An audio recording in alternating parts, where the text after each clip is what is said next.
Greetings, everybody, and welcome to another episode of Into the Necrosphere. This week, I'm joined by Peter Benjamin and Sam Loynes of Voices. Amongst other things, we are discussing their killer new record, Breaking the Trauma Bond, recording techniques during COVID, movie soundtracks, and onstage visuals. Great having these guys on. Sam Loynes has been a guest many times for those of you that have been following the show since the early days. Peter was new to the podcast, but great catching up with him too. And I mean, it's such a great record. To be able to get them to kind of give some more insight into the production of it was fucking awesome, and something I know that all of you guys are going to enjoy thoroughly.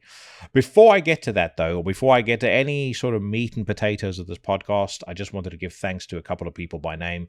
Last week, I mentioned to all of you that the Apple Podcast numbers had come in and the Chartable numbers had come in, and they were all looking really, really positive.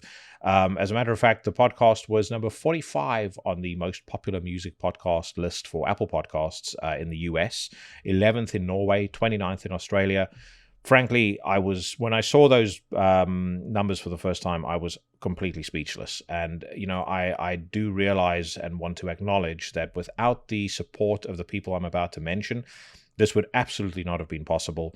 And these are folks that either share content about the show, they name drop me when they buy something off Bandcamp, they post about the show on social media, or have just generally contributed to the prosperity of the podcast. And it seems fitting, considering the fact that this is or that Into the Necrosphere is a grassroots podcast, that it should grow through grassroots support. But I want to sincerely thank the following people, and in a couple of cases, I'm going to be calling out Twitter handles or Instagram handles here because I don't know you by name.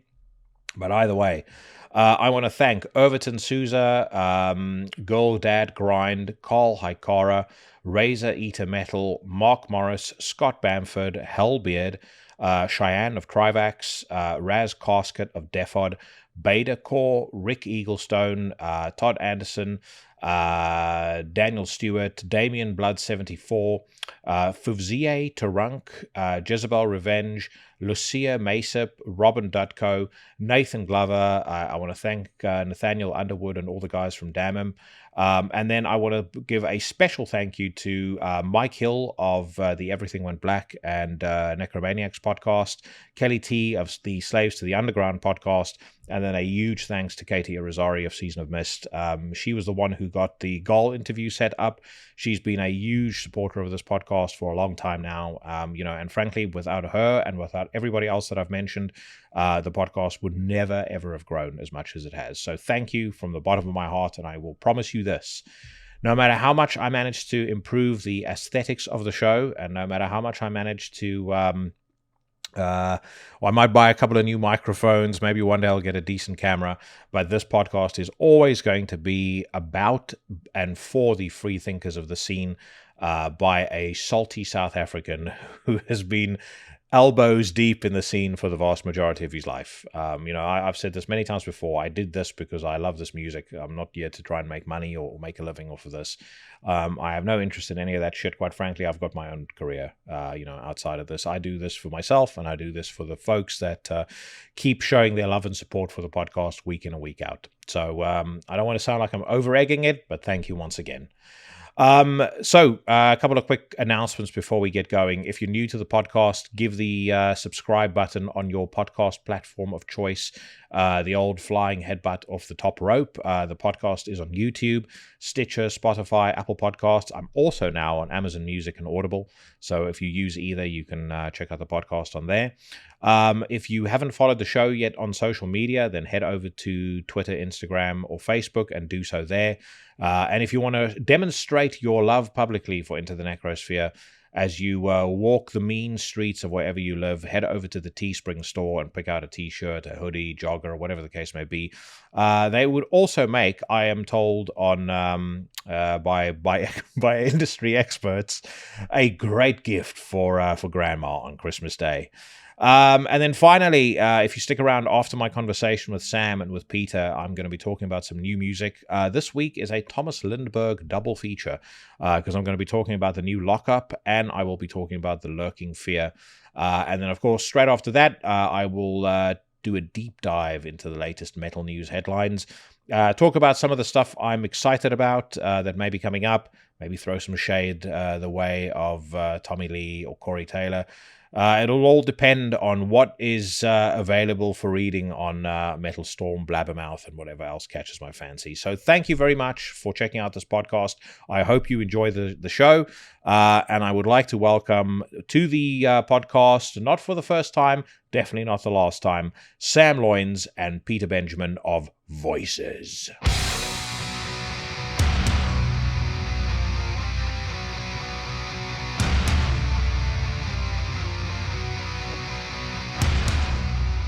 I was kind of expecting that with all the acclaim that the new album has had, this might be like one of those Dave Mustaine interviews where the manager comes on beforehand and says, "Sam and Peter will be with you for the next half hour, and then I'll be dialing off." He was here earlier. Actually. Oh, there you go.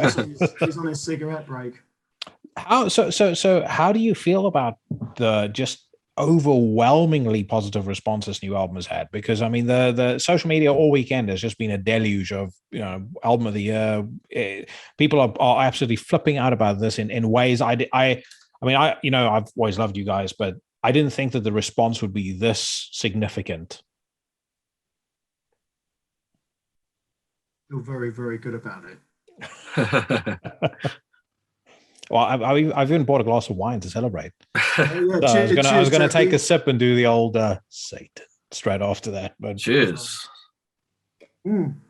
It's. I will also say it is well deserved. I mean, I listened to the album for the first time properly on Friday morning, and I think I got to about a minute and a half into A Field Without Crows, and my jaw was just on the floor. Yeah. Well, that's a song that Pete wrote initially, and obviously everybody brought their kind of textures to it, particularly David. But yeah, I had the same experience when Pete sort of first brought that to the table, and it was sort of like in a different incarnation initially, wasn't it, Pete? Right? Yeah. Fleshed out more, but as with many of the songs that Pete brought in, and even like. Strangely, I can speak strangely about my own material here. It's like I listened back to it and I just got so much pleasure out of it, and in its blueprint form, I saw the kind of scope for this one. And whilst it was very abstract in its construction, because we couldn't really see, it's like if you're in the storm, you can't see the kind of overall picture, I suppose. The end result here is something that I'm really proud of. Sure. Yeah. I was going to say, I mean, when you're in the throes of doing it, because I asked this question to a lot of people, and it's always interesting to get their take on it. Like some people will say, when they're in the studio, they could be 20% into the album, and they know they're onto something. Like they know they're busy doing something great. Like with this record, did you guys have an awareness or a sense that there was something particularly special going on here? I remember speaking to you, Sam, and being super excited about the music when we were just talking about various things that were going on. But was that degree of excitement there, or could you not at that point necessarily see the wood for the trees? I think personally, I didn't really put any expectations on what we were doing, but it was just letting the creativity flow, really. Not being so directive. I don't think we really sort of set out to make a particular style of music or album, did we? We didn't really sit there and think, let's make an album like this. It just sort of happened. So I've no idea. I guess it's quite free in that way, creatively. Yeah, it's certainly free. I think that's what's been sort of evident here. And maybe it harks back a little bit more to the sort of the London side of things, because to be honest with you, like when we've spoken about London before, Jackie, but yeah, basically that was created in a room between 4 or 5 people, depending on who was there, in the moment, and so therefore you can't really pinpoint where these things come from. In this case, it's different. Only in the fact that we basically composed in our own spaces. This is, for many different reasons, because life takes its different turns and we can't get together as much as we used to. But it still has that sense, less so than Frightened. Frightened was more kind of directional, I think. It just has that sense of like, who knows what territory we're going to branch into here, and it's a completely free form creative path that we took here, you know. Yeah. Which shows as well. Like I actually, so the episode where I review the album is going to come out tomorrow, and I think that's one of the first things that I said about the record. It's like one of my immediate observations of the album is it's the most creatively limitless, or the most creatively free that the band has ever sounded. Like there are definite things where you are harkening back to London. There's hints of Frightened, but there's all sorts of other stuff in there. Some of which I was wondering where it came from. So, for example, A Field Without Crows, you have that kind of intro that almost reminded me a little bit of Johnny Greenwood in the best possible way. I mean, I think you and I spoke about the There Will Be Blood soundtrack for about 45 minutes the first time I had you on the show. So where did some of that come from? Like you know, what was the influences? You know, what was some of kind of I guess the influences that ended up manifesting themselves on the record? Because I know you're both into a very, very wide variety of music, right? Yeah, I think both myself and Sam, we've been composing quite a lot, different kind of like music,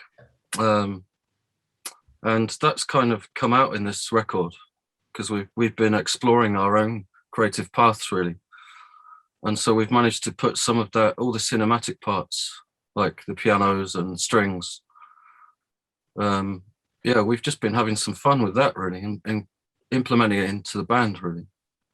It's a very cinematic album as well. And like it feels, London definitely had that feel as well, but this one in particular feels cinematic. There's bits there that you could literally lift and, you know, put into a very high budget movie, which, you know, then begs the question: when are either of you getting into the soundtrack game? Because I mean, there's so much talent and there's so much potential there. Like I could very easily see, you know, either of you scoring something, you know, probably scoring something pretty significant.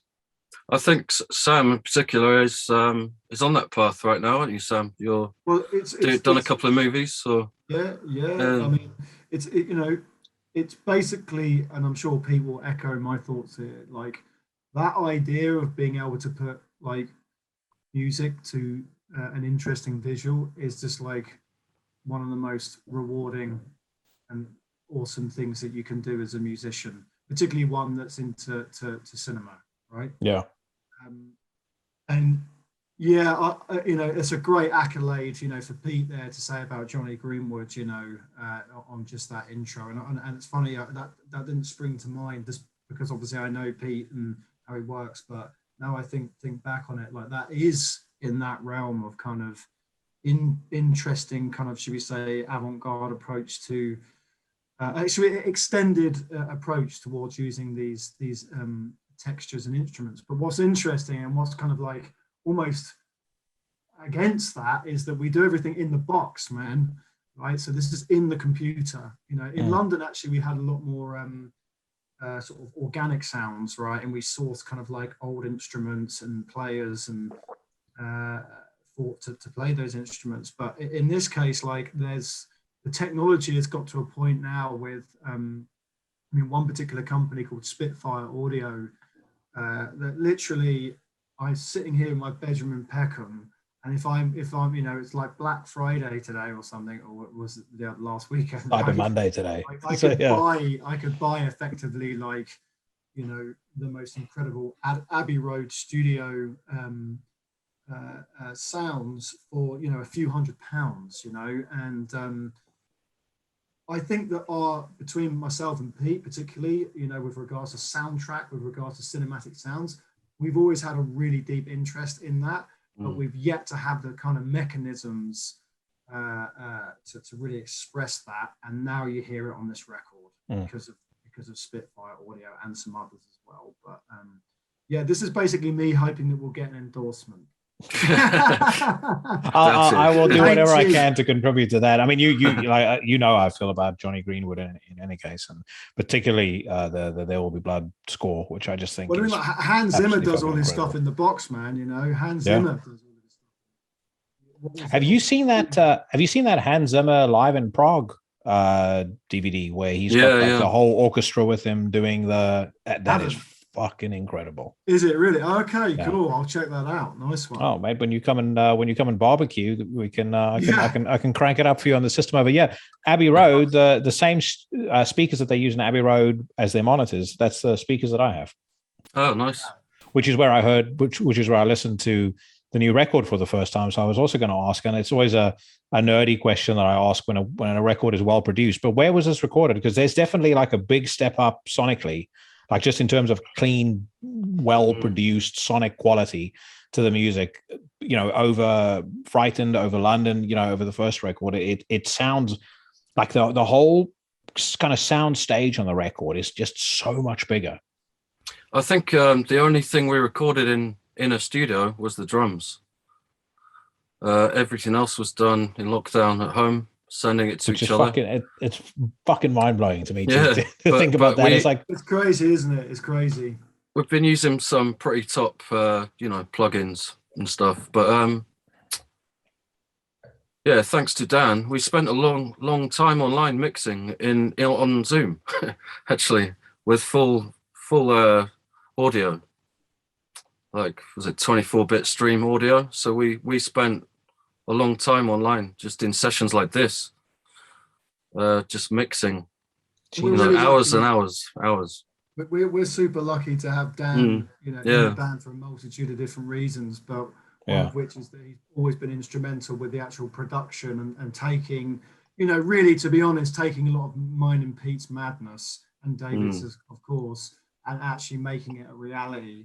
And one thing that I think it was not an easy process by any means whatsoever, because the creative kind of like realm is a very turbulent one, and you've got to try and also manage the ego, right? But ultimately, me and Pete effectively were like consultants in terms of the sonic world that we wanted to create to Dan, and he applied the technical knowledge that he had in order to like branch into that world, which he did, and he did nail it. We're never ever going to get like the most zenith sound that we ever wanted in our lives. That's not the way the world works. But like in terms of how Dan translated this kind of epic vista that I think both me and Pete particularly had for this record, we're indebted to him basically. Yeah, we couldn't have done it without him for sure. He's So how does the 24-bit streaming work over Zoom? Because presumably Zoom doesn't do that. No, there's a company called Listen To or something. Remember, there's a separate audio stream link you can do, which streams like proper real time. It's a tiny bit delayed, so when he'll press play, you'll be like, and then play. But it's pretty much what he's hearing, we are hearing, and we spent a long time, lots of tears later. I was about to say, how long would one of those sessions typically take? I think we did about a couple of hours sessions at a time, or 3 hours, maybe some of them, and but it was just taking care of different parts. First of all, we were working on drums, I think. Then we moved to guitars. So we're all present and just, can you make it a bit more like Killing Joke? Sort of thing. I was just about to say as well, that's another influence that you hear come out a lot on the new music. And again, another band that I fucking love. I mean, they're the best for me. They're the best. In terms of like what we do and like something in the kind of heavier realm of creative music, like it's for me, Killing Joke at the zenith, really. Yeah. Well, what blows my mind about Killing Joke is that you can go, I mean, those guys are in their 60s and you can go see them live and you're going to get more energy and more aggression coming from that stage than you And will. they're going to do more drugs than you could ever imagine. Yeah, from many like hardcore bands, death metal bands. I saw them. Shit, man, this was about 4 or 5 years ago, doing Exorcism, sorry, at the Brixton Academy, and I was quite close to the front.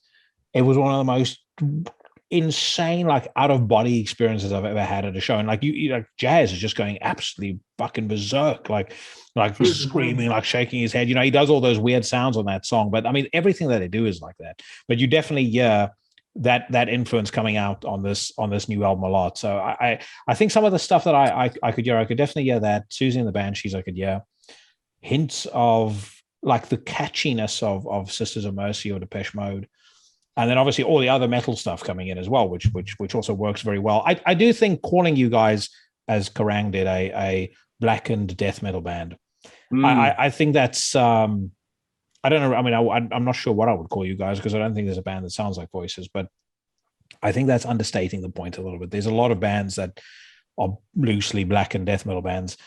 I think that's almost doing you a disservice. Not to hate on Kerrang. It's difficult, isn't it? I mean, like Lynch probably wouldn't, want his films to be called sort of, avant-garde surrealist films or whatever. Like he'd probably have something far more interesting to say. But Empire magazine would have to say this is a surreal drama or something, right? So we don't take offence to anything like that. But ultimately, anybody that's sort of got a little bit more of a, should we say, nuanced kind of descriptive palette would probably say that we've got other things going on in the black and death metal sound, I would hope. Having said that, if somebody what gets that we're, black and death metal, whatever the hell that really means, then that's cool. Yeah, I don't think we particularly fit into one kind of scene either. Like, it's kind of difficult for us because, if there's a death metal gig, well, I don't know if those death metal people would really be interested in what we're doing, really. And same with all the styles of metal. So I'm not sure where we fit, really. It's kind of. I was going to ask you, like, has that ever been a problem for you when it comes to, like, booking tours or booking shows? I know you guys aren't like a hard touring band anyway, but like playing shows and things like that. I remember seeing you at Incineration Fest, and there was a bunch of people that were very into it, and there was a load of people that you could tell they just couldn't get it. They couldn't wrap their heads around it. I was fucking, it's fucking awesome. Boo, Sam. But no, I because I knew the song so well, I could really get into it. But there were a lot of folks where you can just see it. It's almost like it's too, like, no offense to them, but it's almost like it's too complicated for them to process properly if the first time that they encounter you is on stage. I think it's not too complicated. It's just a bit weird. Like, what was that gig, Sam, where we finished a song and complete silence? Because which is one of my favorite Voices moments. No one knew what was going on. Like you said, this is a great one, actually. I quite like it. I'm glad you brought that up. It's like, so what happened? So we were playing with Death Heaven, right? Who are a band that we think are fantastic, and it was at Heaven, so like a really epic venue in central London, and we were just so pleased to play it. This PA that like just destroyed the world. And anyway, I think we just had to play what we had under our belt, and that was some of the weirder material because we got on the gig really last minute. It was 2 days' notice, I think, something like that. Yeah, and so we played one of our most kind of like detached songs that sort of goes on and on and on. It's Megan, I think, right? Yeah. And from London, and it's really, really just kind of like falls into a realm of kind of like detached. Almost as if like the record stopped playing or something, it's broken. And I remember just like doing that thing, and then all the silence hit, the last, accent that Dave hit, and Pete was standing there in front of what was literally like 850 people, and it was silent. Completely, yeah. And I think you said something like, "What's wrong?" yeah. You know what I mean? And I just thought, the job done. Done. That's kind of what we wanted, really. I think those kind of reactions. People loved it still, but they were literally like, it's like watching Inland Empire. By Lynch. It's like you enjoy it, you absorb it, you know. Yeah. I like the feeling of someone thinking, oh, this is weird, this is a bit unusual, like what's going on. I think that's the whole point for me personally, but for a reaction. Well, Sam, I mean, you and I spoke about how we both got into Akrakaka, and it was the same thing. I remember seeing Akrakaka for the first time, and it was right before Corentin came out, and I couldn't wrap my head around it. It was like, but there was something so infectious about it. I kept wanting to go back and like revisit, and then I was like, like I couldn't even kind of tell you why I was so keenly attracted to it. It's just like I just want to. I have to solve this riddle in my mind, and then all of a sudden it's like it snaps into place. Satan. And I think it's exactly. It's like that's almost where the best music, the best art comes from. I mean, again, There'll Be Blood I've seen 60, 70 times. Every single time I watch that movie, I get something new from it. It's the same with The Exorcist. Like the first time that you see The Exorcist, you don't even grasp 30%, I'd say, of actually what's actually going on in that movie, like all the deeper themes, everything that's going on with the different characters. It's you kind of get the top line of it. Most people try and act brave during the whole thing because they've heard it's the scariest movie ever, so they finish watching it and they go, "Oh, it wasn't so bad." But it's just not. It's like I said, the greatest art is something I think that takes a long time to process. I mean, I think subtext is really what we're talking about here, and I think that one of the greats of that is Lynch. Friedkin as well, of course. But Lynch really, if there's a kind of like, if there is an influence overall on what are particularly myself and Pete's view on how we wanted to approach this record. Sonically, we wanted it to be basically the Lynch movie of dark metal music, however you want to phrase it, and it the thing is about Lynch movies for me is that it's the expression that the characters are portraying that is so gripping. Often these expressions are very unexplainable and totally strange, and I feel like that's where we were at. Our own emotional states, our own view of the world, and our own engagement with our art was a very, very confused, difficult place. Unusual to the fullest. Like imagine it's just like you've got your image of someone sitting there in a cafe, drinking their coffee or whatever, and they're thinking they're having an existential crisis of some sort, and yet within that picture as well, there's just something that isn't quite right. It's just slightly off center, like a parallel universe or something. That's basically the way that I view this record. Really, it's slightly outside of something that I can really pinpoint. Yeah, like in the grand scheme of things, how I would see it kind of fitting into the Voices canon. London was this crazy, all over the place, just psychotic record, and then you have Frightened, which I said in my review, there's a lot of sadness coming from the record. It feels like a consciously introspective record. It feels like almost like the natural aftermath of London. Like after all the craziness has ended, you kind of lying just lying on your bed, staring up at the ceiling, trying to make sense of it all. Where this kind of feels like a rebirth in a way. Like if you think about it in movie terms, you get those, you get the third in the trilogy, you get the most epic one in the trilogy, where literally within the first 10 minutes, like this is going to be the big one. Like I watch Lord of the Rings with my daughter all the time. The opening like 10 minutes of Two Towers, it's kind of the same vibe. Like there is this, the groundwork is set for, okay, this is going to be a very, very big part of very big and very important part of the puzzle. Well, like it's a little bit more Beverly Hills Cop 2. But, at least I was going to make a joke earlier about soundtracking, and I said, how did the adult industry accept you? The adult entertainment industry.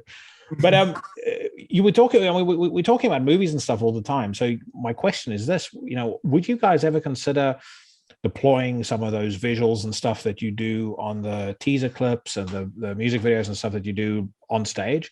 because it feels to me like as a band, you guys would benefit so much from that. Having something visual to accompany what you're doing on stage. Yeah, it's a case of if we can pull that sort of thing together, I guess. It takes a lot of effort and time, but I think personally, I'd really like to make more of a visual side to this band.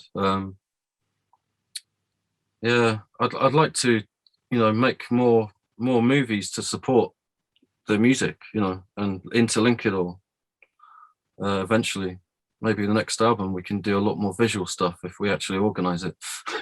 Well, I was thinking, I mean, you had that, those videos or those movies that came out for the new Variety record, where it was there was like a movie for every, I think it's like one like consistent narrative, but there's like a movie for every song on the album. And I was thinking, listening to this record, like this is almost ripe for that. If you had a filmmaker, or you had, one of you guys had the wherewithal to do it, it would, this would be the perfect record to do it on.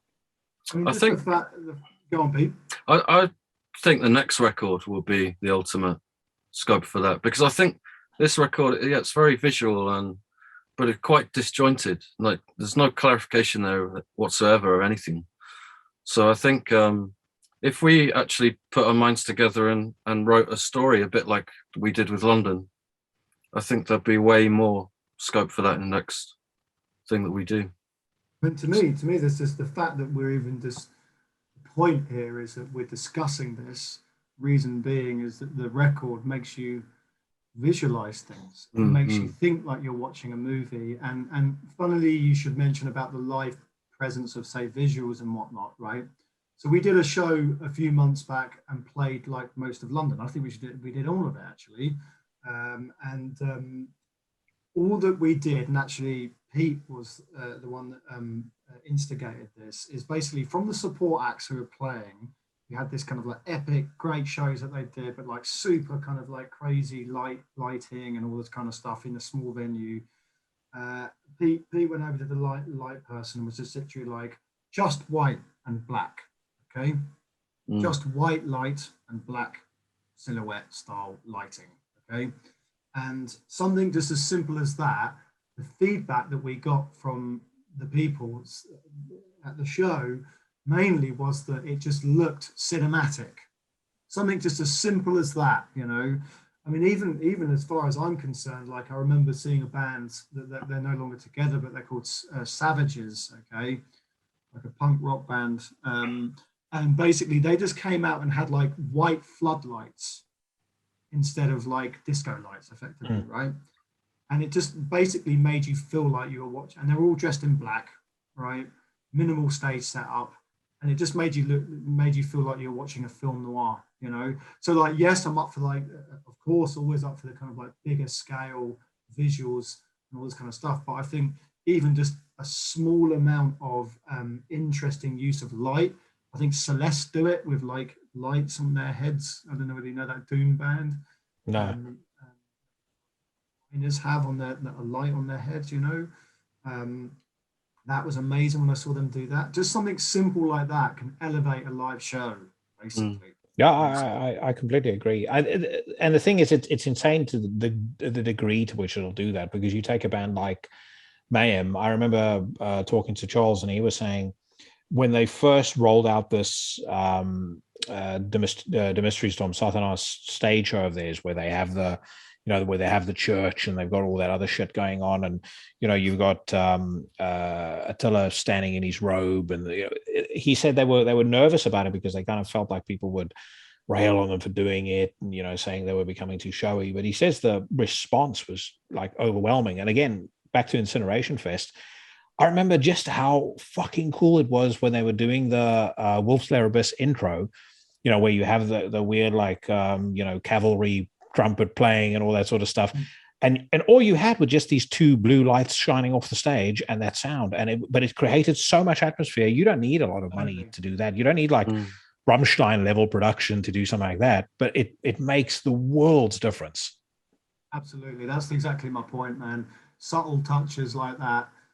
Obviously budget comes into these things ultimately, annoyingly. Of course, we'd love to do a neurosis thing, with like work with an amazing visual artist and all the rest that'd be of the it. dream. One day, you never know. But like at the moment, we're probably going to have to just rely on like floodlights. Yeah. Well, you can do a lot with that. And actually, just as a side note, and this will be my one and only Akrukoka comment for the night. That's a lie. But the suits, mate, they have to stay. It's not the same thing as without the suits. I don't care what Jason says. You're gonna have to. What you need to do is like Avenged Sevenfold sold like a bunch of NFTs recently, and like you can So they sold a load of NFTs. One of them is like free backstage passes for life or some shit. I will pay a significant amount of money if you sell an NFT, which basically says anytime I come to a show, you have to be dressed in suits. I'll send you the bill, man. Go for it. That's what you guys could do with voices as well. NFT to say help us expand our stage show. Yeah, I mean, as silly as it sounds, like this is something that we might engage with in the near future, in terms of, we don't know exactly how it may or may not manifest, but like we're totally up for engaging with this strange, it's almost fitting for us, this kind of like weird, almost kind of non-existent space that's all of a sudden become like entirely relevant, and yet it's not tangible. I mean, if anything, like it's an interesting point you bring up, and it's perhaps something I've not really thought about, but like it's a very abstract notion, and this is an abstract piece that we've got, and it's an abstract fucking band, so maybe the next record, everybody will moan because we might just put it out in that kind of format, however that is. Yeah. I'm a big supporter of the idea of NFTs, because I think it's a different way for people to invest in a band. Like, I think I've spoken to you about this, where I've said I think part of the reason why people at shows don't go as crazy as they used to, one, because the audience is aging, but secondly, it's because no one is having to physically part with money anymore to get music. It very rarely happens that someone has to. No one is doing what all of us used to do, which is every fucking last cent you have, you go straight to HMV or to another music shop, and it's like, I want this, and it's like hand over all of your cash, which means that there's that there's like both a financial investment, but there's an emotional investment as well. And when that then translates to a degree of, I think, of energy and of passion when you get to a show. And I think NFTs is a unique way of getting people to invest in music again, and invest in art, and especially if you do it in a way where maybe they feel like they had a hand in helping the band get to a certain level, or helping the band achieve something in particular. I think it's a little bit different as well to like the GoFundMe's and stuff like that, because that felt like, I mean, I don't want to say begging, but it's just it didn't, like, I feel like with NFTs it feels like there's something a bit more tangible to it. There's more of a two-way exchange there. Also more exclusive. Yeah. I think the more people get adoption going, NFTs will break the metal sooner or later in the next 2 years, I think. Well, I mean, people that are into this music are fucking seriously into it. I mean, there's very, very few. I'd love to see data on the per person spend on average in each scene, and I will be fucking shocked if people in the metal scene are outspent by any other person in any other, or by any other fan of any other genre. Shocked. I don't think there's another genre where people get so massively so obsessed with it. I mean, I'm 41 years old, and I can still hear a record like Breaking the Trauma Bond, and I'd be exactly like I was when I heard Ceremony of Opposites for the first time when I was 15. Like, fucking brilliant. Listen, I go, my girlfriend's lying next to me. She doesn't listen to this music at all. I'm like, that's what genius sounds like. Yeah, I think it's the idea of something being really collectible, like vinyls, you can relate to NFTs because they're sort of very collectible, aren't they? But now it's all becoming digital, so yeah, NFTs is the next step, and I think it'll be huge. I very nearly went down the vinyl route at Matt Wilcox's urging, but it's not for me, mate. I can't fucking having to stand up and change a record every song. Have to put the That's thing not on, right. the needle. Yeah, no, everything feels so fiddly and fucking annoying. But we were talking about kind of the abstract nature of this record. It does feel to me when I listen to it like there's a pretty consistent theme running through the album, and like the theme I take away from it is the being in the throes of leaving a toxic relationship is kind of the best way to, a relationship that, to the title, breaking the trauma bond. I think any, toxic relationships will inflict trauma on you to varying degrees. But I was keen to understand, from the mouth of the writers, what some of those themes are, what some of the things are that's kind of running through the record. And I think also how much of the craziness of the last 18 months played a role in how this record ended up sounding. It's great that you've got that from what you've kind of heard, and I don't think the lyrics are with you. On the press release, you don't get the lyrics, right? No, and I didn't. I actually consciously didn't listen to the promo because I knew the record would come out in high def, so I want to listen to it in the best possible way so I can get So the yeah, best I mean, possible idea of the music. It's like it's great that you've got that from it. I don't think that there's no kind of like really specific examples of any sort of toxic relationships within it, and it's certainly not as personal as that, if you like. I would say that the fact that we've all been in that world of difficult human relationships, be that kind of love relationships or just the ways in which personally I can say that I try and connect with the world, and I find that very difficult. And London presents it in the most acute form in front of your eyes, in terms of the way people treat people. But that was perhaps just one part of a big pie. And I think maybe if there is a theme, without sort of being too pretentious about things or anything like that, then it revolves around kind of like the human condition, basically. That's in all its difficulties and all its beauty, In all its fragility. I think a lot of the lyrics are related to inner voices that you hear. So it's voices of paranoia, of fear, of beauty, of all kinds of emotions that you go through. And personally, that's where it comes from for me. It's what I would say to myself a lot of the time, or what I hear my dark side saying to myself, or something like that. It's more like coming from an inner perspective, sometimes thrown out into the world and sometimes thrown at yourself, through experience. Nobody knows where that comes from, man. This is the thing, like, nobody knows where, particularly in the creative manifestation of it. Of course, we're big believers and interested in psychology, basically, and in a layman's way, for me, like philosophy as well. But largely, it's a grey area to try and pinpoint where the creative outpouring relates to the inner turmoil, the inner jubilation, the inner emotional terrain that you're kind of navigating.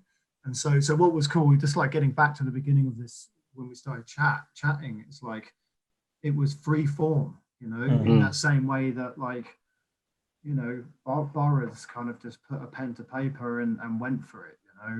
That's the way that I felt that my writing in this went. What was also great was when we actually, personally, when I look back on some of the songs that I wrote and started to form them into more songs, because they were just like a mishmash of nothingness, basically, like riffs and ideas everywhere. And then a song like Methods of Madness, for instance, which I composed, and then everybody came in, of course. It was great to have that kind of really abstract blueprint that was just poured out of me, and then really during lockdown be like, right, how is this going to be like a killer like Killing Joke-esque Susie and the Banshees worshipping thing, you know. Uh-huh. So I suppose that's the only example, you know, and there's a few other examples on the record where it's like something actually tangible is happening, you know, where we're like, let's form it into a song a bit, you know. I think it's quite funny because after we finished it and I listened to it, man, I thought I really don't have a clue what all this is about, to be honest. Yeah, we had a couple of chats, didn't we, Sam? Thinking like it's not really specifically about one thing. Yeah, so I don't know. We didn't want to present an idea and say this record is about this, and you know, so we wanted to keep it very low on that because it's just sort of a weird creation. Yeah. So in keeping with that, right? If you think about where the band started versus where it is now, how much of the original Voices vision is still intact, and how much has kind of just evolved from that first record?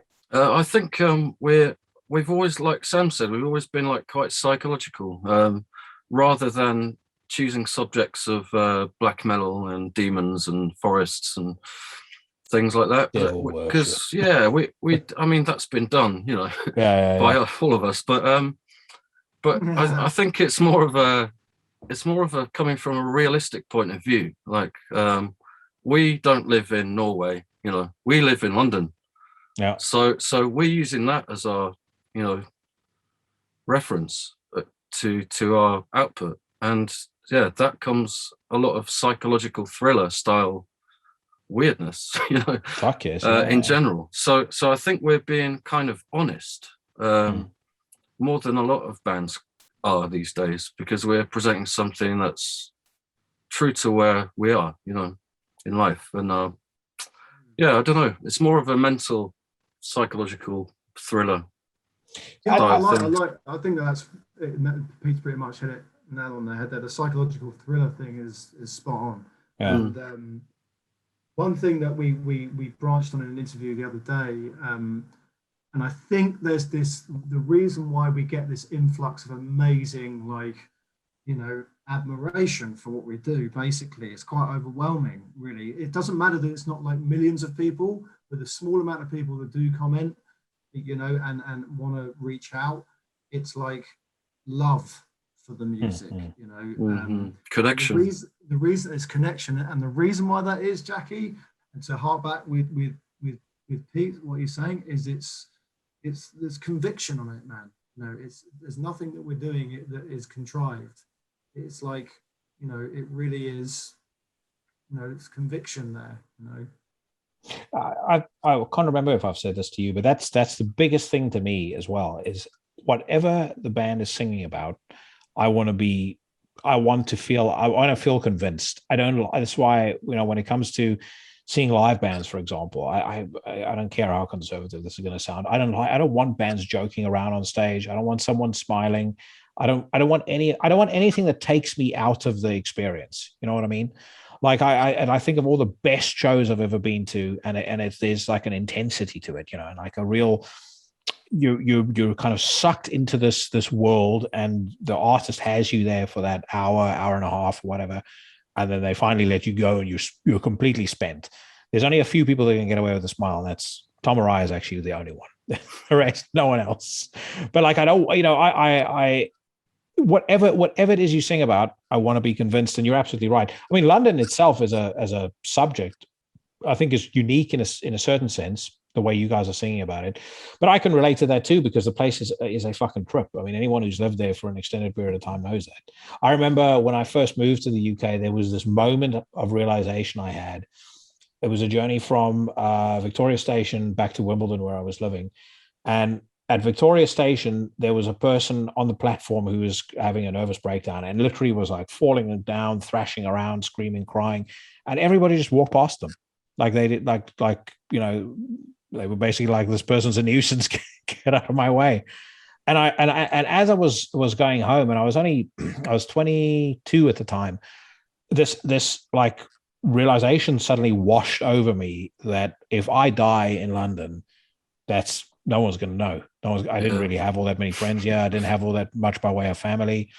Everybody was back in South Africa, and I was like, it's this weird thing coming out of having lived with my parents in South Africa and then moved to the UK, coming out of that feeling of shelter and suddenly realizing, fuck, it's like you're on your own now. You stand on your own 2 feet, or this place is going to swallow you really, really quickly.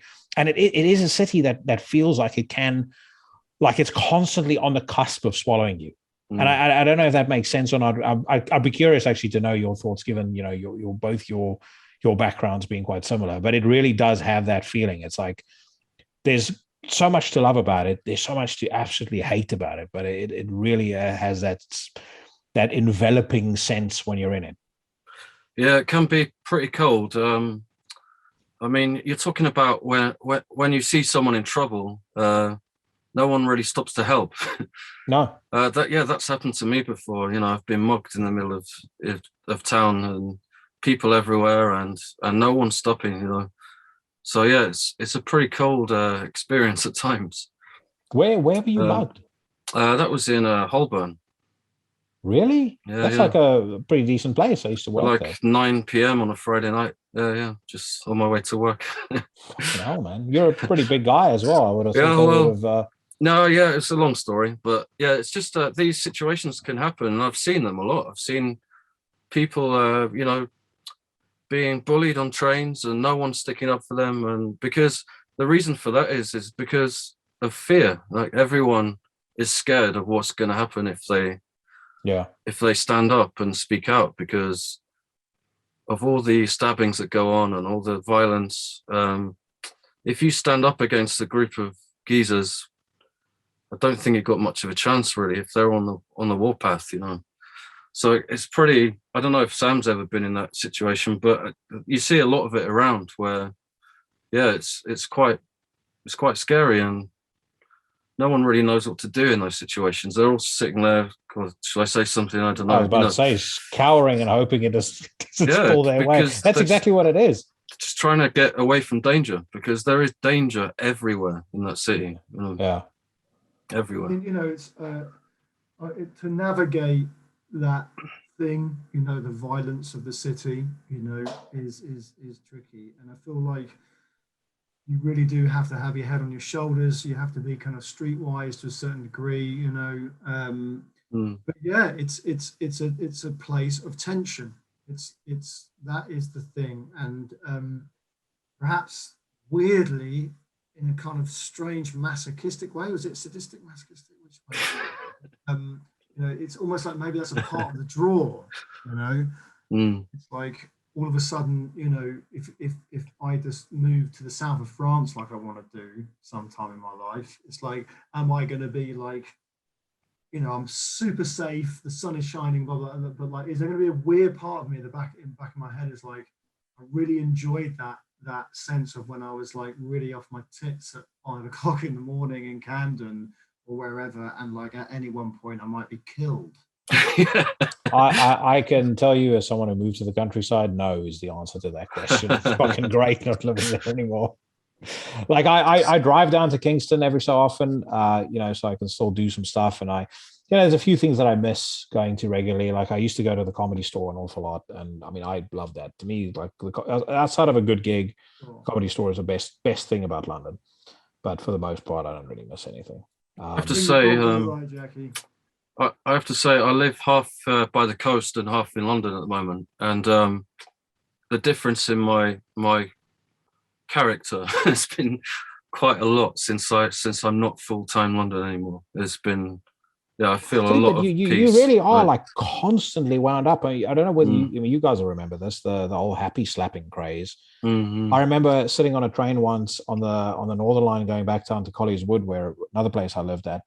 And this kid came up to me as I was reading the Metro, which was for anybody that's listening to this, it's on the UK, is a newspaper that they give away free. And he slapped the newspaper down, and I could see his friend with a mobile phone filming. And I looked at him, I said, "Are you out of your fucking mind?"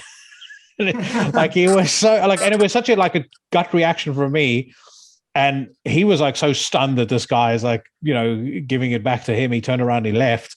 And when I got off the train, I was like, fuck, thank God that didn't escalate. Like, I mean, I can handle myself, but at the same time, anyone who thinks they can handle themselves against two guys with knives, that's a delusional motherfucker. That's the fear, I mean, I am one for sort of standing up for yourself, but at the same time, you got to weigh these things up in the moment, haven't you? But it's really, really difficult. I think the reality is if you want to be a hero and try and stick up for yourself or anyone else, you're risking your life to some kind of degree.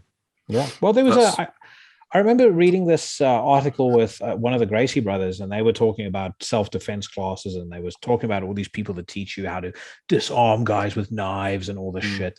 And he was saying, if you want to check the validity of whatever move you've learned, wear a white t-shirt, give somebody a magic marker and tell them to attempt to stab you with that as though that was a knife. Yeah. And then once you've disarmed him, have a look at all the black marks that you have on you, because that's how many times you'd have been cut or stabbed. And that's sobering. Yeah.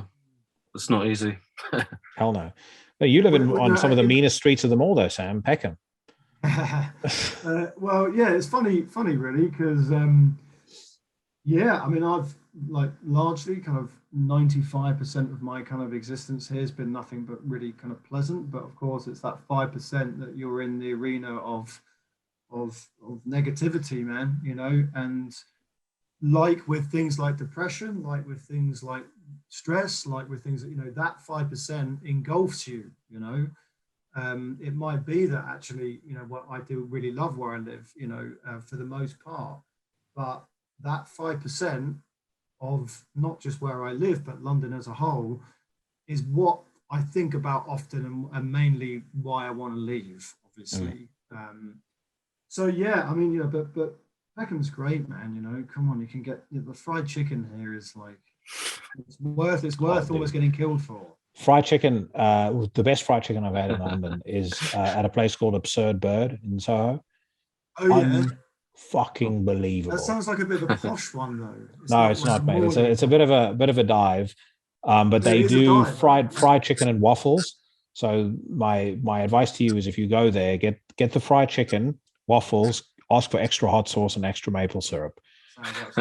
It's one of the worst things you could possibly eat. Fuck me, it's delicious. Do you remember Master Chicken outside the old Astoria there? Oh yeah. For many nights. Yeah. Oh, dude, I've lamented that so many times. I will forever feel like when the Astoria shut down, that was like the part of me that was truly invested in London died, because that was the place I loved going to most, the Astoria and the Mean Fiddler, and everything about it.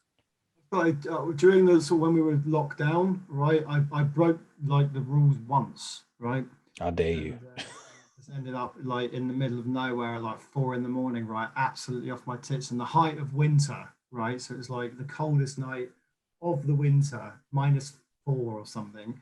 And I was just walking down Tottenham Court Road trying to get back to South London. It was only me, right? Literally only me, and this one other security guy that was looking after the what they're building and stuff outside the Astoria. And I just started shouting at the dude. So now, we're talking about that 5% that people worry about. In this night, I was that 5%.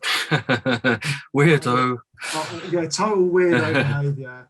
And I was going, I used to see, Megadeth in this venue or whatever, shouting at this guy. He didn't speak English, obviously, at the time. And, but in a serious note, when that space became something different, and it's obviously now growing into this new thing, monstrosity. It's why am I in London now?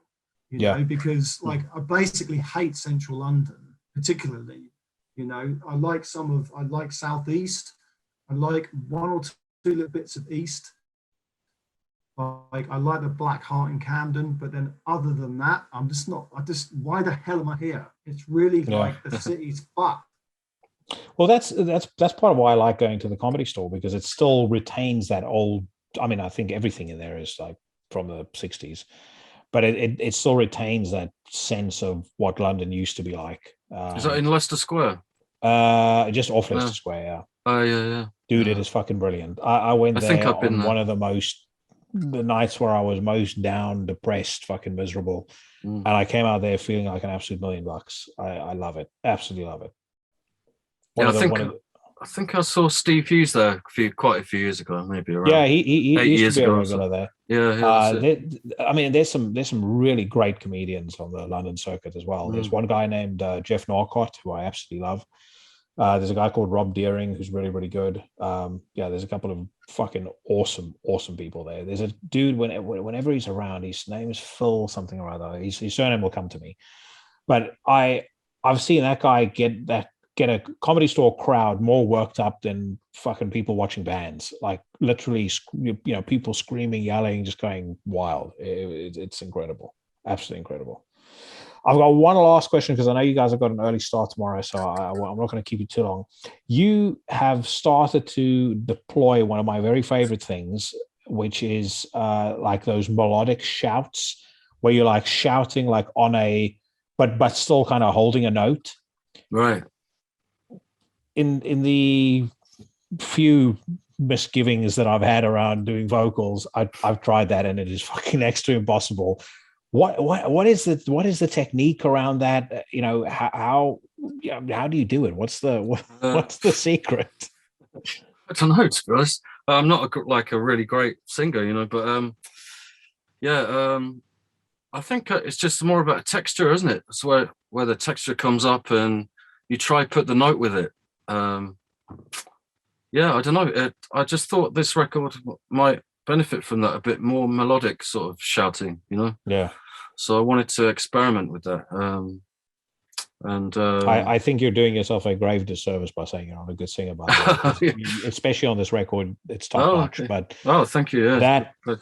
When I heard that for the first time, I can't remember what song it was on. I think it might have been "Breaking the Trauma Bond." It was one of the singles you guys released, and I remember hearing it. I was like, "Motherfucker, that sounds cool." And you mentioned Killing Joke. I mean, that Jazz is the master at that. That's what I was going to say. Jazz is the master. Yeah. I think that's kind of a bit where it comes from. It comes from a few different places, but it's just something different for this record. Just add an extra dimension, do some new different styles, mix it all up, do as many styles as possible. Really, that's. So what's the plan now for Voices? Is it basking in the glow of victory, or is it like... yeah, a bit of that, to be honest. And we're going to just we're going to play some shows next year, basically.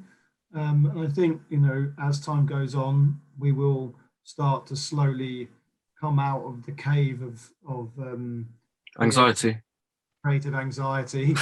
So yeah, I mean, personally, I've already started to kind of compose, some more in line with the kind of cinematic feel music that could be Voices. And I'll just look forward to when we can get it together, maybe give it a couple of months into next year, and we can actually have some rehearsals and jams and stuff like that.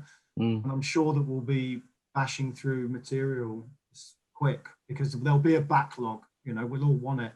There's no point in just churning stuff out. And this has been a huge project for us this time. So, time for now for reflection, contemplation, meditation, and then the explosion afterwards. Well, I've also heard word on the street, and I shan't betray my sources, but I have heard that there is that work on a certain Antichrist Imperium record is all but done, and the rumor that I've heard is that it is a bit special. Well, I can say that vocals are done now, and I listened back to it I couldn't spend loads and loads of time getting my hands dirty with the material this time, so I had to do it very ad hoc in the zone.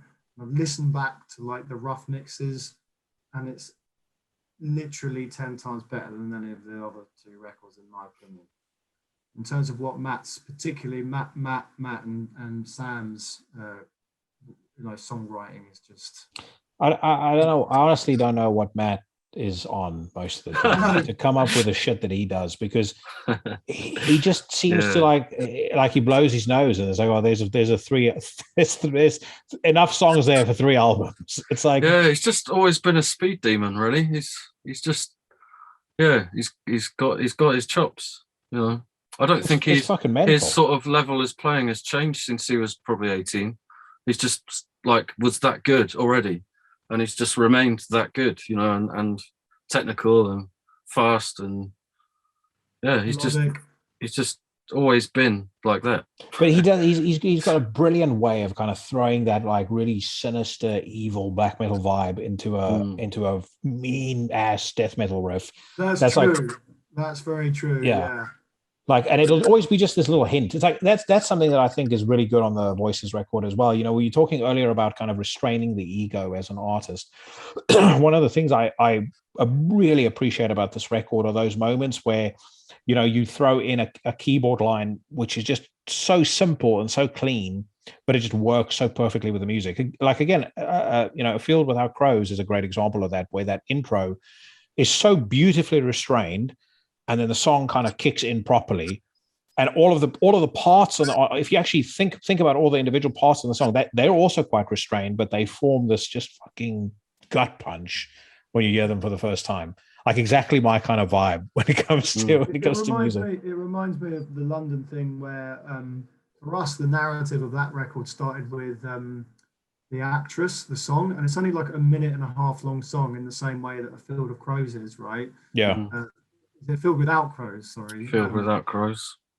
And to me, it's basically the epilogue again.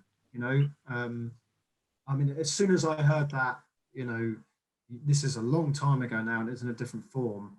But I think we all agreed straight off the bat, Pete, it was like, this is the album opener. Yeah, it was kind of that vibe, I think. Yeah, I think it's just it's quite a setting the scene kind of song. You know, it really does set the scene, because it's got a bit of cinematic. It's got a bit of Dave's amazing drumming, cowbell as well, and it's got a slight hint of evil when you say "Awaken the Nightmare." I mean, that immediately speaks to me. It's like, okay, there's going to be badass also. I think the main critical. The main point is like, what is this? Like, what the hell is this? What's going to happen here? There's no idea. Where's this going to take me? And that's the main sort of aim, I think. Awesome. Well, guys, I'm gonna park it there, because I know, as I said, I know you're busy and you got early starts tomorrow morning. But thanks for your time. Congratulations on a fucking great record. And we, at some point in 2022, we need to meet up in person. I don't know where, I don't know how, but we're gonna definitely have to do it if Omnicron or whatever the fuck it's called doesn't kill it.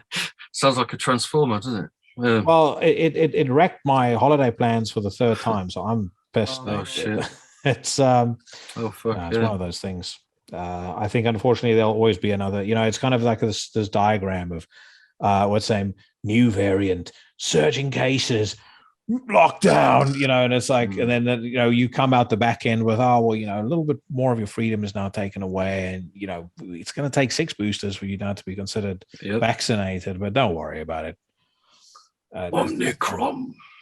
Let's just hope that, you know, things go in the best way possible. That's not a black metal band called Omnicron.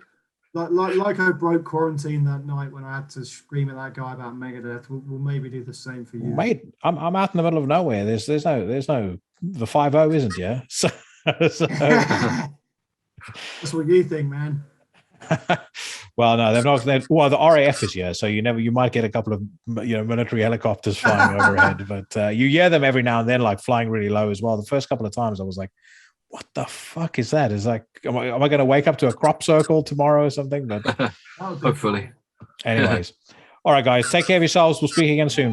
Nice one, Jackie. Thanks so much. Thanks for having us. Nice one. Bye-bye.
That was Methods of Madness by Voices off of their killer new record, Breaking the Trauma Bond. Thank you so much to Peter and Sam for coming on the podcast.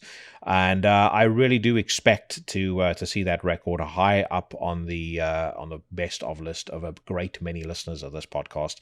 It's absolutely fantastic. And in my opinion, I didn't actually mention it last week, and I should have done.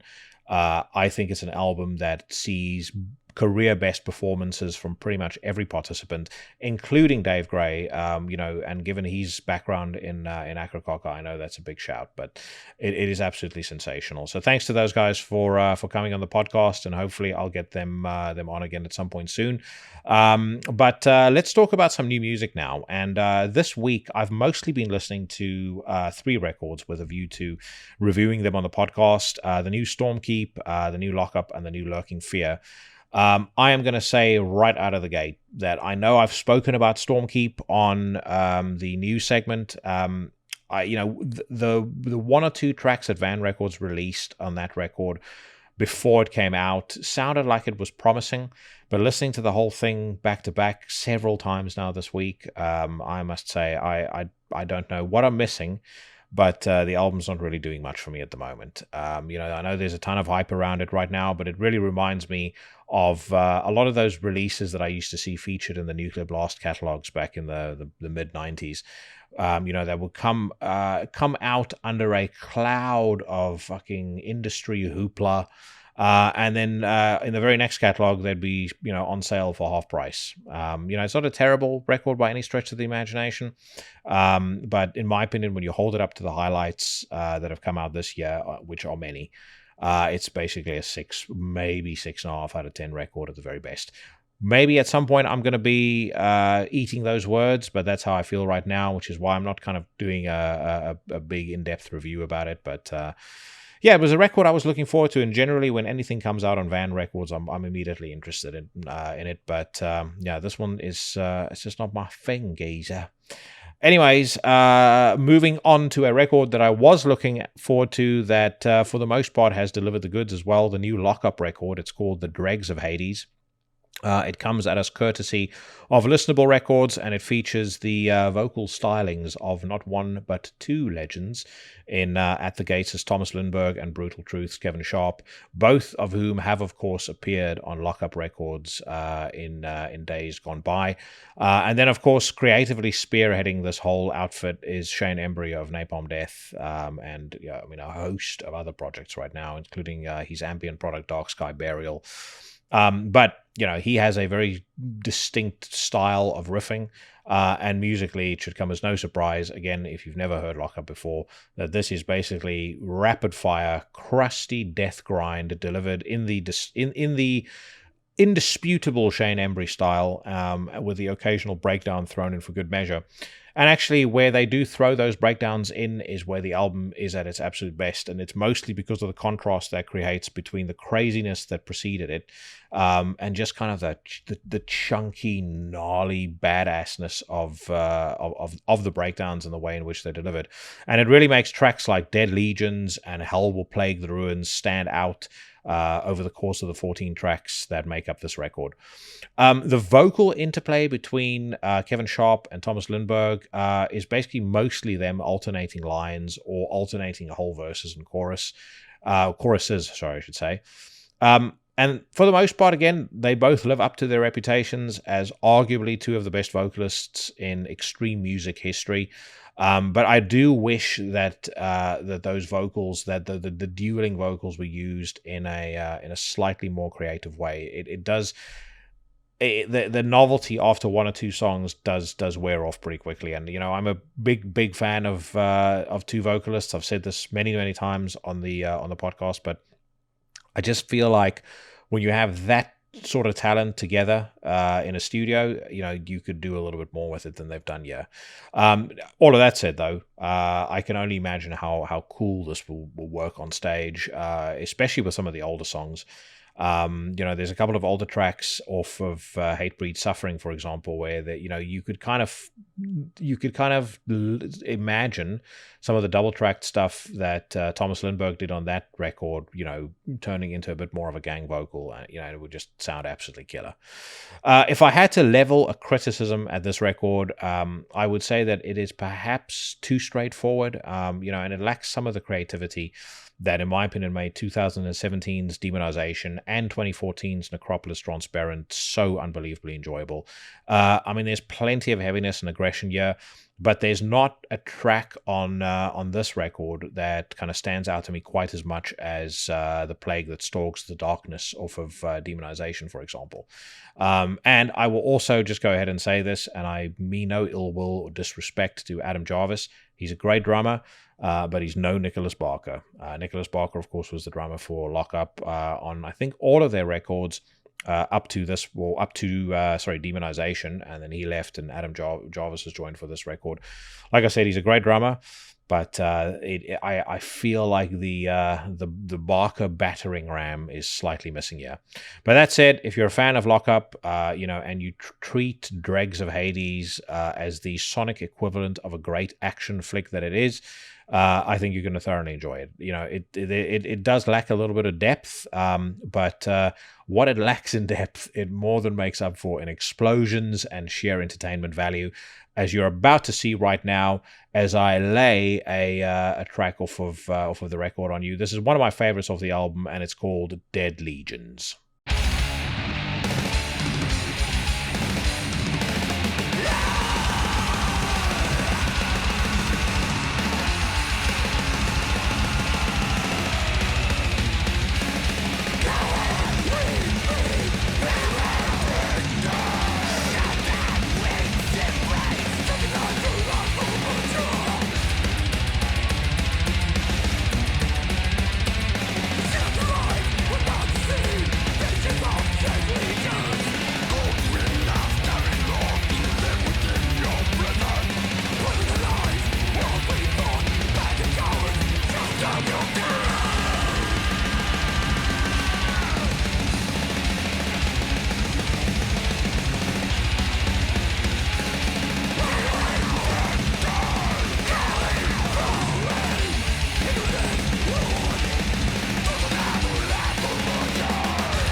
Dead Legions by Lockup off of their new record, The Dregs of Hades. It is available right now on Listenable Records. Solid stuff. And if between the new Lockup and the new At the Gates record you still haven't had your fill of Thomas Lindbergh, then make sure that you check out Death, Madness, Horror, and Decay by The Lurking Fear. Actually, I think "and" is not in the title, but either way. It's by The Lurking Fear. It's their sophomore effort, and it's the follow-up to 2017's Out of the Voiceless Grave, which in itself was very enjoyable. The Lurking Fear, of course, is something of a supergroup featuring no less than 3 At the Gates members, as well as Andreas Axelsson, who once upon a time played bass for Marduk, and I think he may have done some live stuff with Edge of Sanity as well. So, there's some serious creative horsepower in this band. which ultimately leads to Death Madness Horror Decay being a very capable and very entertaining natural sequel to Out of the Voiceless Grave. Very much a loving tribute to vintage Swedish death metal, right down to the quite dry sounding, slightly Sunlight Studios-esque production. Yeah, I mean, for the most part, this record is, fast, furious, aggressive. It is creative, although, you can kind of tell why the new At the Gates record was maybe a little bit more experimental, because I kind of feel like the guys in the band, if they were going to come up with something more traditional, or there was more straightforward death metal orientated, they would, and they were working on these two records in parallel, then they may have saved, some of that more basic stuff for the Lurking Fear, and broken up some of the avant-garde on At the Gates. I will say this, though, ironically, of all of the Lindbergh vehicles that have come out in 2021, this is potentially my favorite. I think that it has Thomas's best vocal performance by far.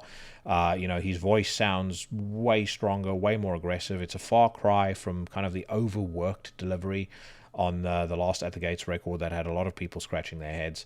And it, as much as it's a record that makes no secret of its intent straight from the off, it does, occasionally surprise you. The biggest surprise of which is a vaguely experimental moment on the album in a short track called Kaleidoscopic Mutation, which features a killer guest turn by Chris Reifert of Autopsy. Frankly, I think had there been more of that, this would possibly have been one of my favorite death metal albums of the year. But as it stands, it is a thoroughly enjoyable record. Even if the jaded amongst you may say, well, I've heard all of this shit before. That may be the case, but when it's done this well, who gives a fuck? So, off of Death Madness Horror Decay, this is Funeral Abyss.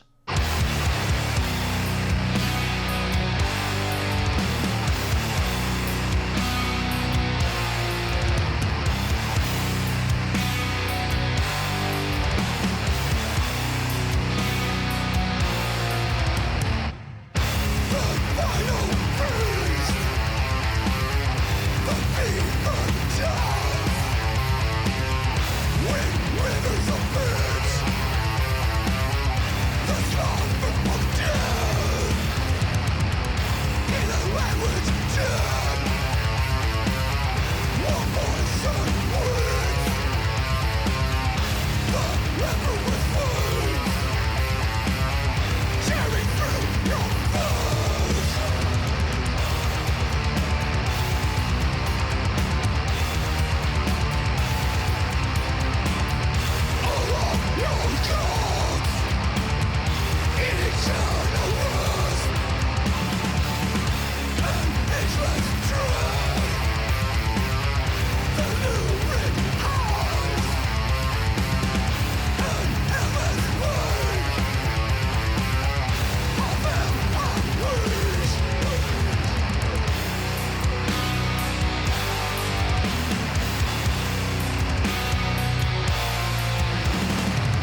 The song is Funeral Abyss. The band is The Lurking Fear. The album Death, Madness, Horror, Decay. It's available right now on Century Media. If you like your death metal traditional sounding and Scandinavian tinged, this is definitely a record that you want to check out. In that style, one of the best that's come out this year, in my opinion, by far. All right, folks, let's turn now to the Metal Storm and see what the latest news headlines have to tell us. The first headline reads, Exodus, Gary Holt comments on new album. It says, Exodus's latest album, Persona Non Grata, has been out for only 2 weeks, but guitarist Gary Holt revealed in a recent interview on the Aquarian Weekly that he has riffs and ideas already written for a follow-up album. He also seemingly confirmed the existence of leftover material that didn't end up on Persona Non Grata, but might be used for the next Exodus record. I completely agree that Exodus need to strike while the iron is hot. And it is plenty hot right now. That Persona Non Grata record, I don't know whether it was good timing, why it kind of caught me the way that it did, but I absolutely fucking love it. And given the fact that I know there's a bit of a drop-off after the reviews and not everybody listens to the news, so I'll give the few and the proud that stick around for the news segment a little inside scoop. I have recorded a absolutely killer conversation with Jack Gibson of Exodus, and that'll be on next week's podcast. So if you liked Exodus, or if you like I wouldn't say if you liked Exodus, if you liked the last record, if you like Exodus, it's a really fun conversation, and he's a fucking great guy. We spoke about Persona Non Grata, we spoke about kind of music generally, and then about an hour in, we delved into some politics, and very, very cool dude, very interesting conversation. Fit for an Autopsy premiere In Shadows single. In Shadows, the third single from Fit for an Autopsy's upcoming studio album, Oh, What the Future Holds out on January 14th, has premiered online. The accompanying official video was directed by Eric Richter. I shan't comment on the video because it's just typical, band standing around in what looks like some sort of industrial compound looking mean. But I will say this, much as deathcore isn't really my vibe, this song is not too bad. It's the typical, guitar tune so low that the strings, hang loose like the proverbial sleeve of Wizard from the Borat movie. It sort of has this slightly melodic, almost kind of funeral doom come black metal tinge of melody at the end of the riff, which somehow just lifts the song out of deathcore obscurity and makes it something that I've actually gone back to and listened to a few times and really enjoy. So this may be it's not, there's never going to be an album that's going to turn me towards deathcore, because for the most part I think the subgenre is creatively bankrupt, but there's always exceptions to the rule. I do like the Acacia Strain very, very much, and these guys may well join that elite group. Like I said, great stuff. I enjoyed. At the Gates, streaming video for Cosmic Pessimism. I think, if memory serves me correctly, that was the song that I played when I reviewed the record. I love that song. I really like this record. Has it stuck with me as much as I thought that it would when it first came out? And I'm not sure about that, because I'm obviously going through my drafts of my best of 2021 list, and this is one of the records that I find very, very difficult to justify including in a top 20 over the likes of Lucifer, Ars Magna Umbra, Thundering Hooves, bands like that. I mean, even Thundering Hooves, they put out a phenomenal record, but they're up against some pretty stiff competition this year. So it's a good record. I mean, I still hold by what I said. Will it make it onto the top 20 of 2021? I don't know. Silosis have a new single out. It says here, UK's Silosis are premiering a Harry Steele directed music video for their new standalone single titled Immovable Stone. The band is planning to put out a new record next year. Silosis kind of fell off my radar after their second record. I remember really, really loving their debut album. And enjoying the second record very, very much. And then for some reason, I just never really paid much attention to anything that they put out after that. But they're a good band, and I listened to the song, and it has all the Silosis trademarks. And again, absolutely nothing whatsoever wrong with it. It's very well played, thrash tinged modern metal. And I will probably pay a bit more attention to that next record off the strength of that single. The next headline: Voivod announce Synchro Anarchy full-length, details disclosed. Voivod are delighted to announce their new studio album Synchro Anarchy, scheduled for worldwide release on February the 11th, 2022 via Century Media Records. It was produced with Francis Perron at Radicart Studio and features cover artwork once more created by Voivod's Michel Langevin. Further details about the album's release formats, a first single and video, as well as the start of the pre-order campaign, are coming up on Friday, December the 10th, 2021. I will look forward to that. I have really enjoyed the last couple of Voivod records, and I also enjoy a lot of the old Voivod records. So, whatever they are working on, I'm pretty sure it's going to be worth listening to a couple of times, if nothing else. But I expect good things. And let's move on. Testament working on new tunes. In a recent interview with La Mesa del Metal podcast, Testament frontman Chuck Billy revealed that they are currently working on new music for their next studio record. The successor to Titans of Creation in 2020 is planned to come out sometime in 2022. That is fucking brilliant news for a myriad of reasons. Number one, I love Testament. Number two, I have a possible in, and I don't want to overpromise and underdeliver, but I have a possible in into getting Chuck Billy onto the podcast. So when that record comes out, there's a chance that I might have him on the show, which I think going all the way back to episode 4 when I first spoke to Lee of Unblessed Divine.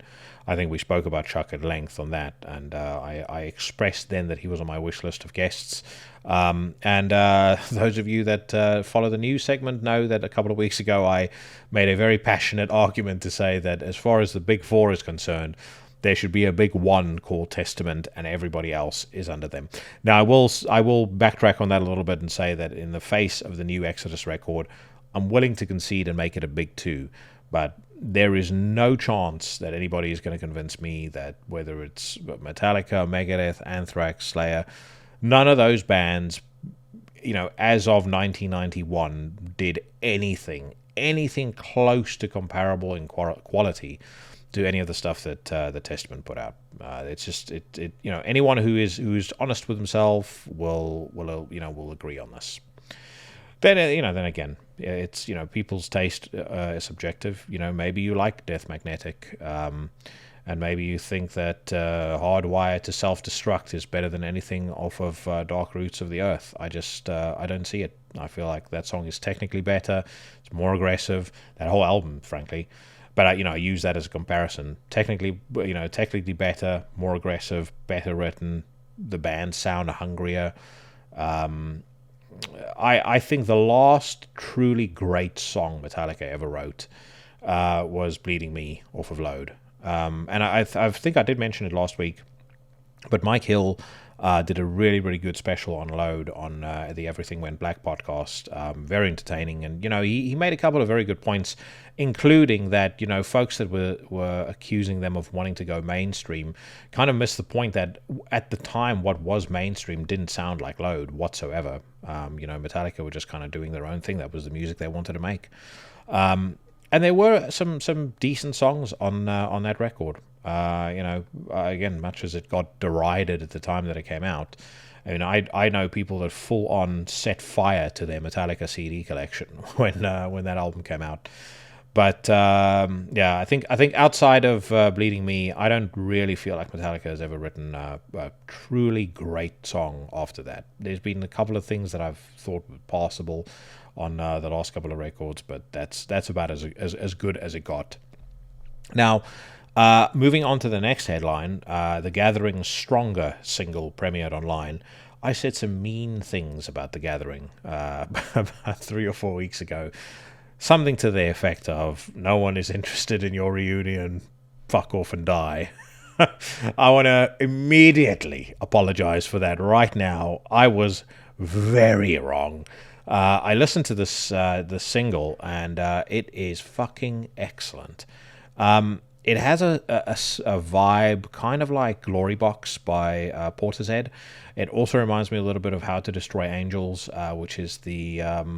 I guess you could call it the on-again, off-again side project that Trent Reznor does with his wife. There's some hints of Bjork in there, but it doesn't really matter what it sounds like. It just sounds fucking great to these seasoned ears. I will now openly say I am very much looking forward to this new record. It's called Beautiful Distortion. It says here that it is scheduled for release in spring 2022. So yeah, I'm very much looking forward to it. Remains to be seen how they translate that song into a full album. That'll be great from start to finish, because historically, in my experience, bands like this have the ability to do like one or two phenomenal songs, and then the rest of the songs on the record sound like poo. But I'll remain optimistic, and we'll see. But again, I was wrong, and I'm more than happy to admit it. That song is absolutely fucking brilliant. Let's see if there's anything else on here that is grabbing my attention. I think last time round, I probably ended up the podcast here on the Hammerfall revealing their new single, and I bemoaned how bad I felt about having to give them a poor review after I spent such a fun evening with them at Garlic and Shots in London. Actually, no. There's one last one I'll talk about, and then we'll move over to Blabbermouth. Nocturnal Graves Beyond the Flesh single launched. It says Nocturnal Graves will be releasing a new full-length installment, An Outlaw's Stand, on January 7th, 2022 via Season of Mist underground activists. The band is now premiering their brutal new single, Beyond the Flesh. I can still not make up my mind how much I like this. The first single they put out, which I think was called Death to All Pigs, I thought it had some good riffs, but it was let down by some very piss-poor drumming. This new one is a little bit better. And generally speaking, when it's on Season of Mist underground activists, I'm down. But I'm still in two minds about this. And one thing that I will say, and I mean no disrespect to anybody from Nocturnal Graves, but I know that the Season of Mist folk listen to this podcast from time to time. I do want to say, if this band got signed, but you're not signing Trivax, then you need a radical overhaul of the A&R department. This past Friday was Bandcamp Friday, and I was a bit obnoxious, and I posted the links to like 10 of my favorite unsigned bands that I featured on this podcast. So, bands like Cult Burial, Trivax, Thundering Hooves. I'm trying to think who else. I mean, there was a whole bunch. Eldaphoria, which is fucking fantastic. And then I tagged a bunch of record labels in the post, and I said, there's some free A&R for you, Merry Christmas. And I know that, they probably get a lot of that, but you never know. Maybe the timing's right, and somebody from Eisenwald or Van Records or Season of Mist or Deborah Morty, maybe they see the post and they go, well, let me listen to one or two of these bands. And I'm 110% sure all 10 of the bands that I listed is better than Nocturnal Graves. It's better than a good chunk of the bands that are signed, that are on that are featured on Metal Storm, and frankly are in the headlines of the stuff we spoke about. Trivax in particular. Right, let's move over to the Democrat's Guide to Rock Music, and the first illuminating headline: Prince William admits he listens to AC/DC to get up for royal engagements. Now, I can't talk because my hair is thinning. My hair is probably finer than my daughter's hair was when she was 1. So, at some point, the old buzz cut's going to have to come in. Before that happens, I need to, I think, slim down a little bit first as well, because I don't think there's anything worse than a fucking bald fat man.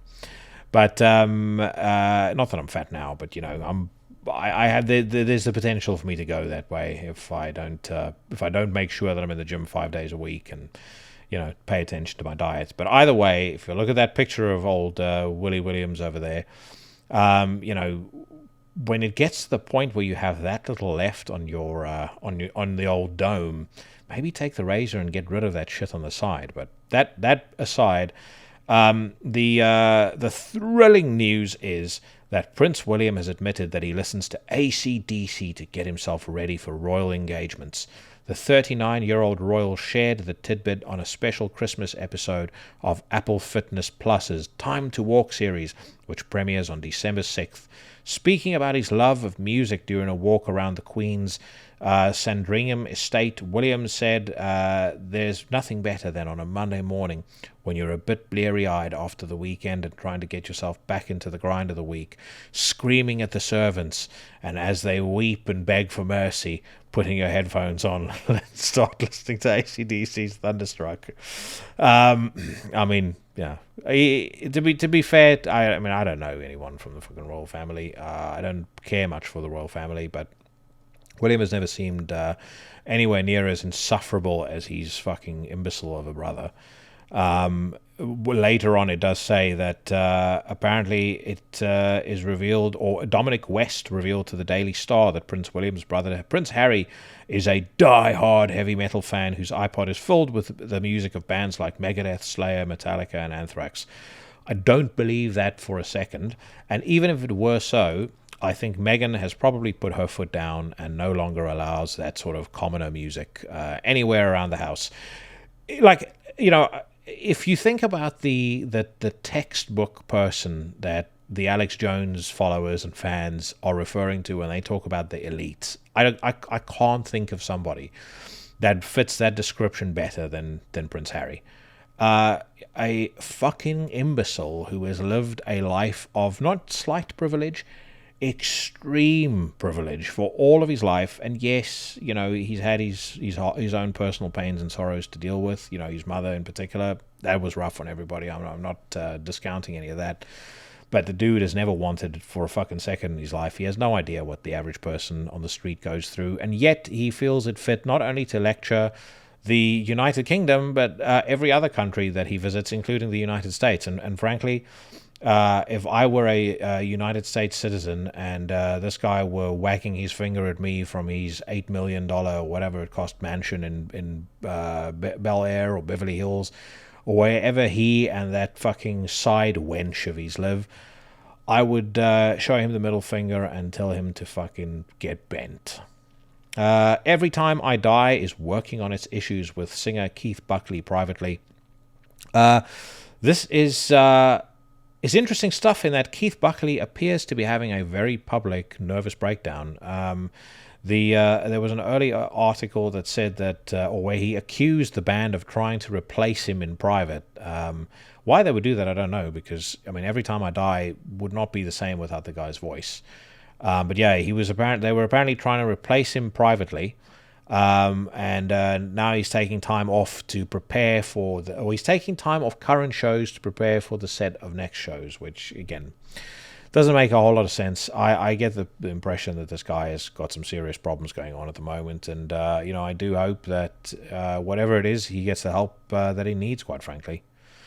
Chuck Schuldiner tribute concert to be live streamed next weekend. I am pretty excited about this, actually. I can't remember who it was that I spoke to about this, but I know I've spoken to a couple of folks on the podcast as well about that. I think it's called Death DTA or something.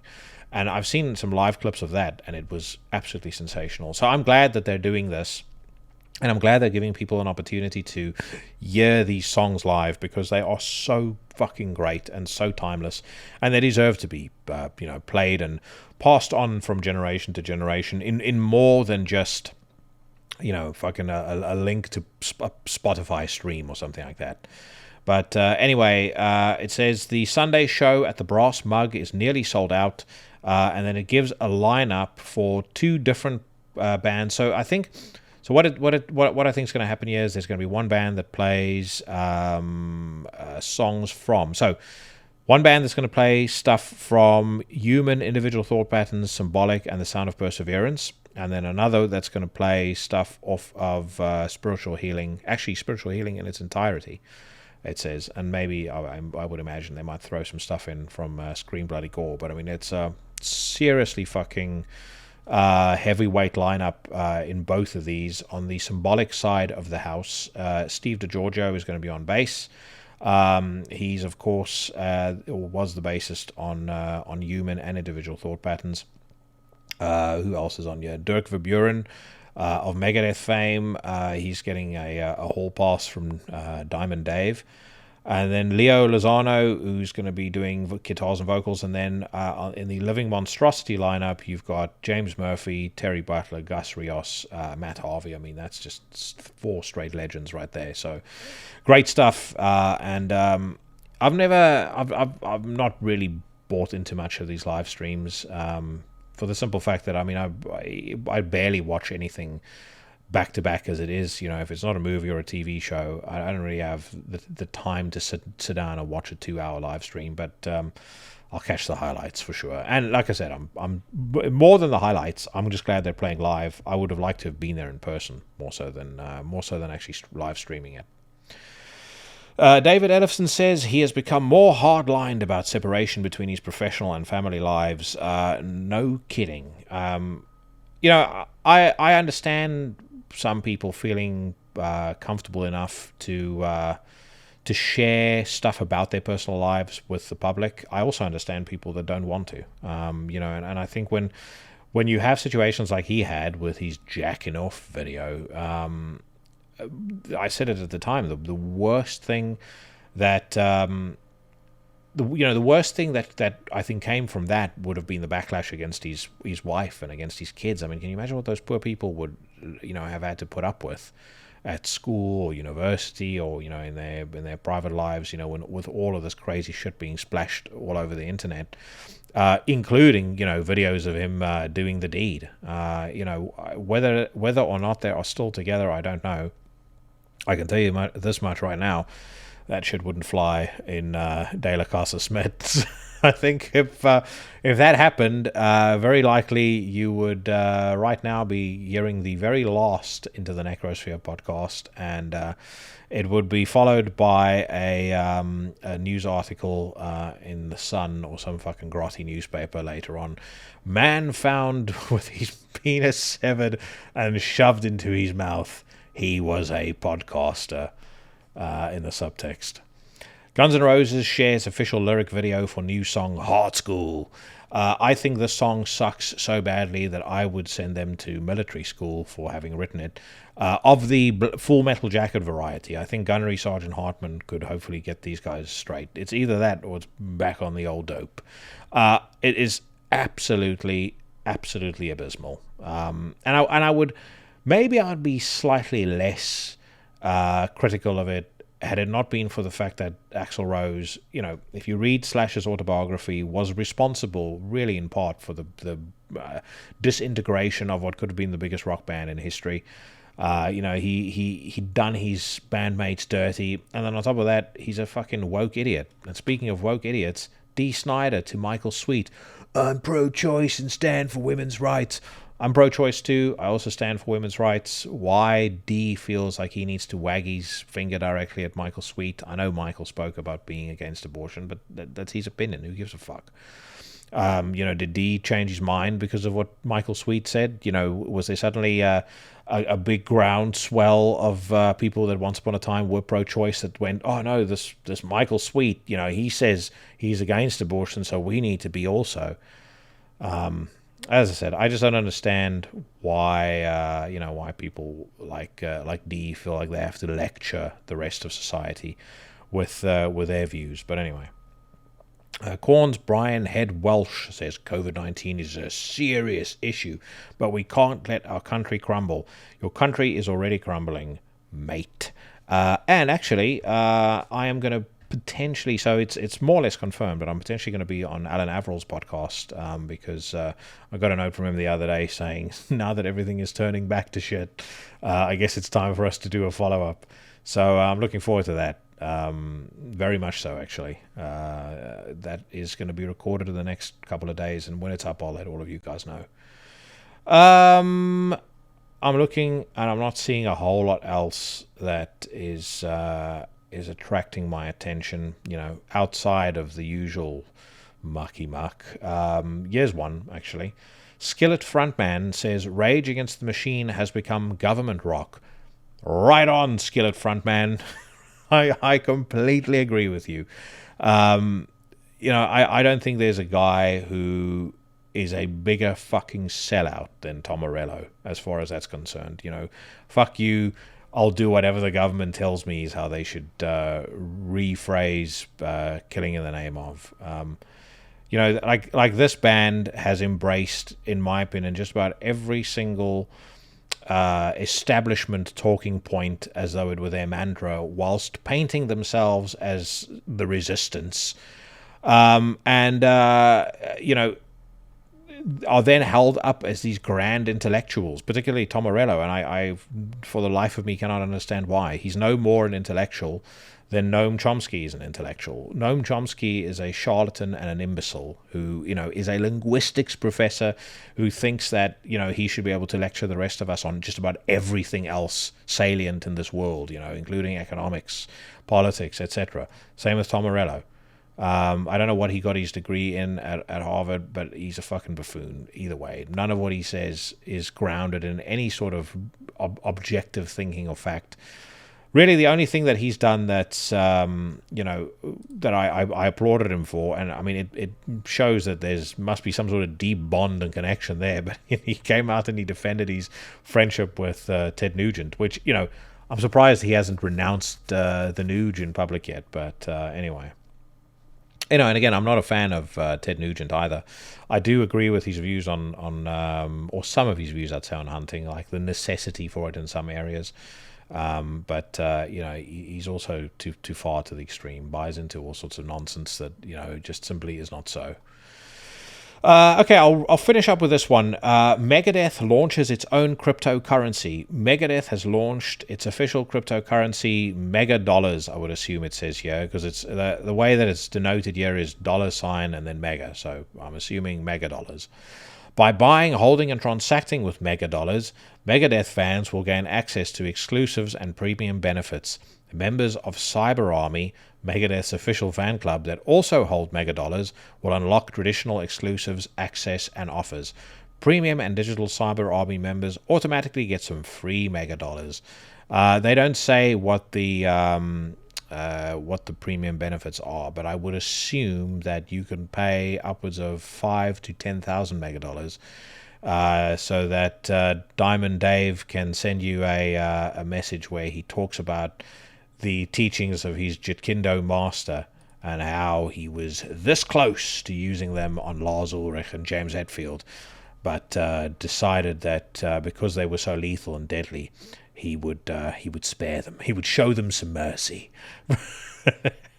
Okay, folks, I think that at the grand old time stamp of 27 minutes, I'm just about done with the news for this week. And I'm also putting episode 108 of Into the Necrosphere in the books. Thank you so much to my guests, Sam and Peter of Voices. Check out their new record, Breaking the Trauma Bond. It is available on Church Road Records.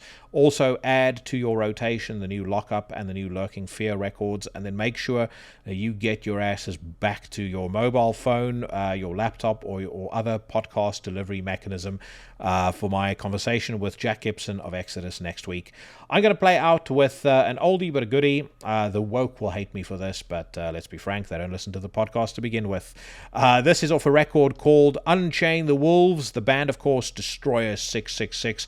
The song is called Tyranny. And on that note, I will see all of you bad motherfuckers again next week.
pray for me.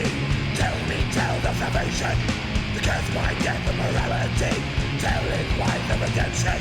My spirit dies in a mother's tears and in a brother's heart. And maybe women tell tales of our lust as we fall into blood and dust.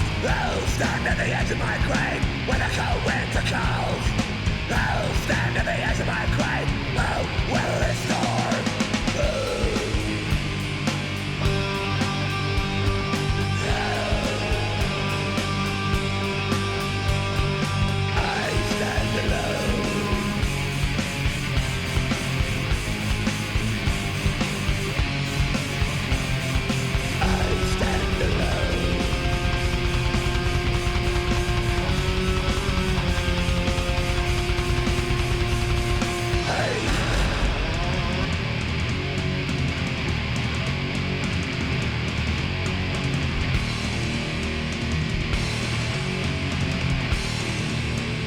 Death is a curse that has followed me. Death is a curse that has followed me these years.